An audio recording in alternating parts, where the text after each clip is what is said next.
Hello, bonjour, and welcome to WT France, a new weekly podcast attempting to summarize WTF happened in French politics in the past 7 days. I'm Juliette, I am French and live in Denmark with my co-host, our dog, our 2 chickens, and our baby. And I'm Pepijn, the co-host. I've attempted to follow the many events in French politics in the last months, and I got very confused because a lot happened, and French politics is not very transparent if you don't speak French. So Juliette started explaining things to me over dinner. And as it looks like nothing is getting any simpler, we thought maybe more people are interested in this. So now we're recording those conversations for others to enjoy as well. An important health warning first. I am not going to attempt to not occasionally show my political bias. So I think I might as well front-load the fact that I am a supporter, though not a member, of the French Green Party, Les Écologistes. They recently got my vote, and though they also have my heart, I will be critical of them when I think they deserve it. So, without further ado, Juliette, what's been going on in France this week? Not much, unless you count a completely new political situation that seems to have thrown the whole country into chaos. So, the legislative elections took place last Sunday, and the top three did not come out in the order that anyone expected. The polls had been putting the extreme right Rassemblement National, National Rally in English, in first position, followed by the centrist coalition supporting President Macron, and the leftist coalition Nouveau Front Populaire, which is New Popular Front in English, attempting to save face in third position. And instead, the left came first, the center came second, and the extreme right came third. So that's a pretty big error from the polls. Why did they get it so wrong? So I don't want to dunk too much on the polls in this instance, because it's actually really hard to get an election like this right. They do national polling, but the parliamentary elections in France are actually 577 local elections, and nearly 500 of these were decided in the second round. There were a lot of tactical withdrawals from the center and the left to try and block the extreme right, which is also why the extreme right got a lot more votes in total, because the parties that got 0 votes when they did the tactical withdrawal, and they did that in a lot of constituencies, whereas the National Rally and their allies stayed in the race in all of them. Okay. So what does the split look like now? We have roughly 3/3 in the National Assembly. The left has the biggest share, with 182 seats, last I checked, but that is nowhere near an absolute majority. The centrists are a bit behind, and then the extreme right even behind that. The rest of the seats are split between the right, independents, regionalists, etc. Some of them will very naturally ally themselves with one of the parties or coalitions, while others are a bit less clear. Okay, but that sounds like a lot of the parliaments you find all around Europe with coalition governments, like you always have in Germany or the Netherlands or Denmark. Why is this so chaotic for France? So this is sort of a first for us. So we've had like left-wing coalitions before, but with like a very clear dominating party, for instance.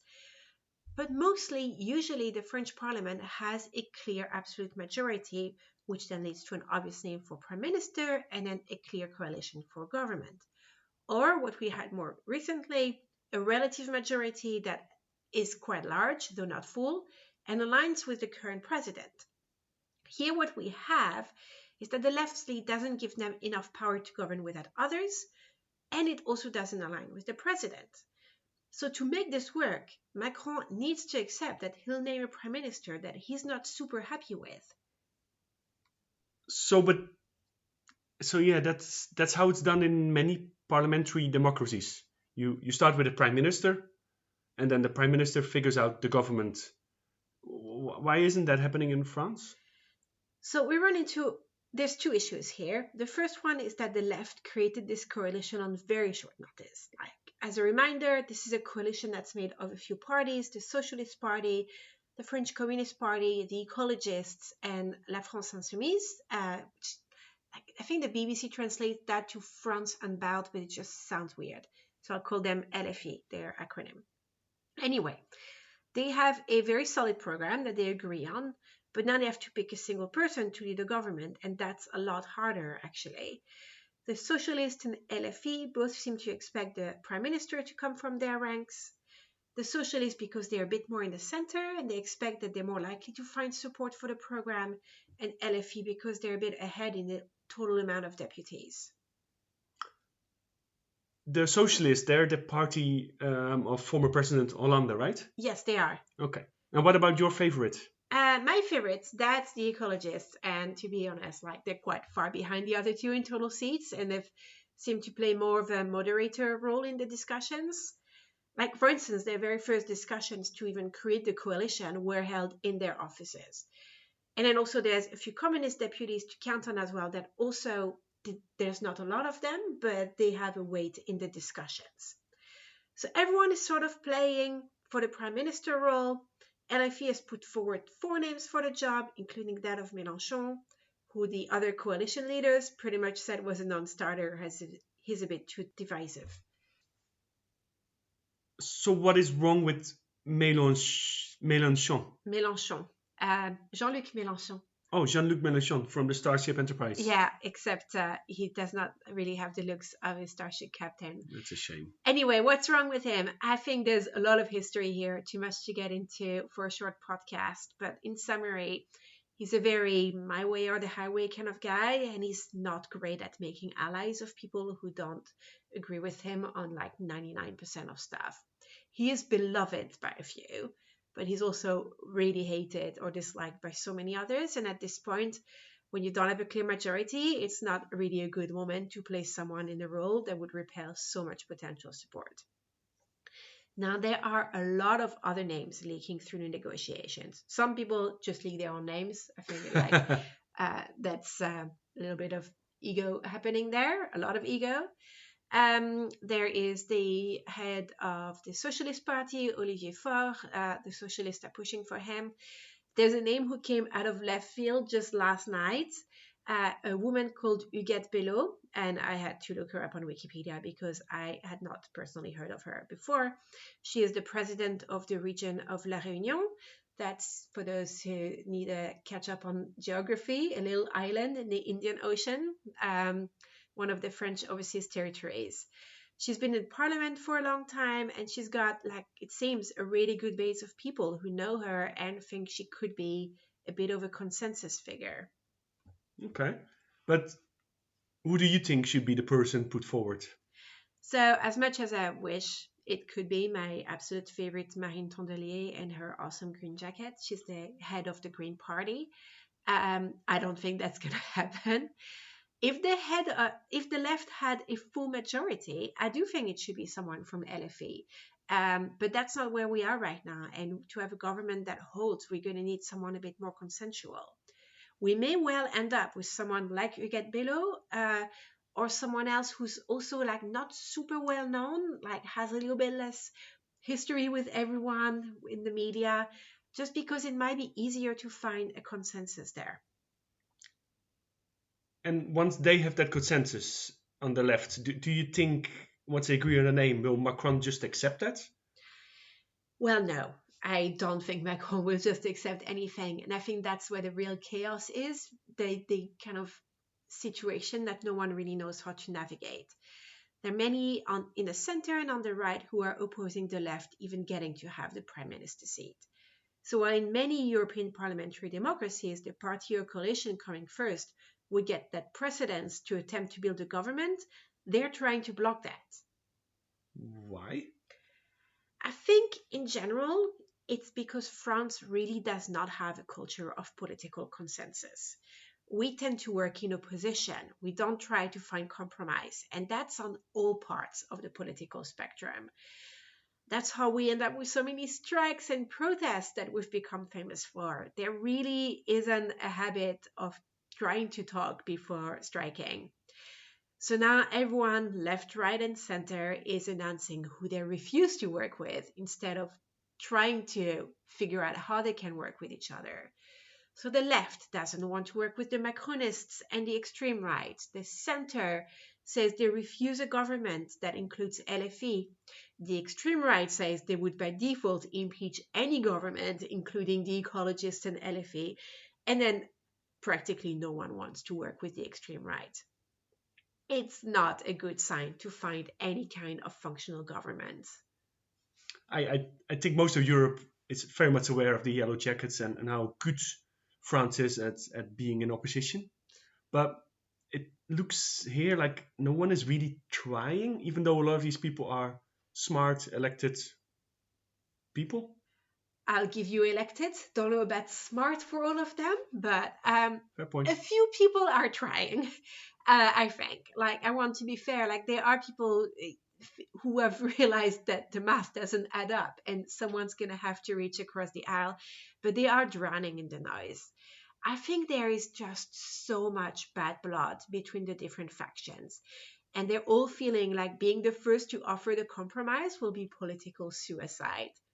Like on the left, why would they try to compromise with Team Macron, who has pretty much steamrolled the parliament for several years now and done practically nothing to stop the rise of the extreme right, even though that's basically the mandate Macron got elected on? Or in the center, they just spent a whole election campaign saying the left and the extreme right are the same, even repeatedly calling LFE extreme left, which, by the way, is inaccurate, but that's a whole other podcast. So anyway, why would they just suddenly drop that pretense and work with either side? And then you add the complexity that many have been elected with the votes of people who supported another party but focused on blocking the extreme right. And now these deputies, some of them are acting like that never happened. So people are being very human here. But so what's next? Well, I'm not sure. I think it's in the best interest of the left to settle on a name for a prime minister very soon, if nothing else. So Macron has to take a stance on something. The constitution says he has to name a prime minister, but weirdly enough, it doesn't give a timeline on when. Whatever name the left gives him, he might, there's a good chance he'll say no from what we're seeing, but at least something will move forward. Okay. So do you think it will take many months before France will get their new prime minister? Well, technically, yes, it could take many months, but practically, I think no, because there's two countdowns running at the same time. First, we've got our current prime minister, Gabriel Attal. He has been elected in the parliament, and there is a limit on how long he can overlap being a deputy and a prime minister, like think about a month. And then the other countdown is that we have the Olympics starting soon. Oh, the Olympics in Paris and stuff. But do people really care about that? Is it the curling? I don't think there's going to be curling in the Summer Olympics. But yes, people very much care about the Olympics. That's Summer Olympics. Yeah, that's been coming on for a long time, and so much has been prepared for it. And in particular, Macron very much cares because that's going to be like him on the global stage and looking all like fancy and stuff. And that's one thing you can take to the bank. Macron will always put looking good ahead of doing the right thing. So to have a prime minister when the Olympics start will be super important for him to save face because, after all, he's the one who called this disastrous snap election. So if the country is still in chaos when everyone shows up, he's just going to feel really, really embarrassed. So I think he'll try to have someone before that, and that's July 26th. That's when the opening ceremony is. But like a lot of other things could change before that. We've got so many parties still like vying for the prime minister role. And tomorrow is July 14th. It's Bastille Day. That's a good day for revolution. And we like those in France. So who knows what might happen. Revolutions. Those are fun to watch on TV. Well, that's a lot of stuff for a week. Yeah, and honestly, I had to cut quite a bit. Here are quickly some things we haven't covered. There's a reckoning at the national rally with Jordan Bardella, the head of the party, realizing that he can't actually put any EDF up for election without consequences. And that's why he ended up third when he thought he would be first. Woot. We have also missed the revelation that former Prime Minister Edouard Philippe had a private dinner with Marine Le Pen last winter, Marine Le Pen of the National Rally as well. So that's awkward and has outraged a lot of people because he spent the whole campaign like denouncing all extremes, except there's one extreme he doesn't mind having dinner with. We also have not covered the right-wing Les Républicains doing their whole soul-searching after the party imploded last month at the start of the campaign. We might talk about it a bit next week. Let's see if we have time for that. So yeah, a lot more is happening. Okay. I guess we have to figure out the timing a bit, but also cut some stuff. The idea is to do 15 to 20 minutes. And it looks like we're about there, actually, in this episode. Yeah. I feel like I could easily talk about the last week for 3 hours and not run out of material. I cannot wait for less to be happening in French politics. This is exhausting when you're not just a spectator, but this is actually your country.